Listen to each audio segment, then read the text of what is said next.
Tips para enjoy sa pag-iipon.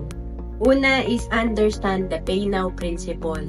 Alam mo kaya hindi tayo nag-iipon or kung nag-iipon man tayo, sa simula lang tayo talaga marunong and then nakukuha natin ito kasi hindi natin naintindihan yung future ng ating pag-iipon, yung benefit ng ating pag-iipon. Kapag tayo ay nag-ipon ngayon, syempre naka-ready na tayo sa future natin and hindi na tayo mamumroblema or hindi tayo mababaon sa utang. Kasi pag wala tayong ipon, ang mangyayari niyan, syempre, kukulangin tayo, pagkapos tayo, mapapautang tayo. So, tandaan natin, mas maganda na ngayon tayo magbabayad. Ibig sabihin, ngayon tayo mag-iipon kesa pagtanda natin. Kasi pagtanda natin, pwedeng mahina na tayo at wala na tayong trabaho. So, mas mahirap ang mag-ipon. And then, pangalawa, see yourself 5 to 10 years from now.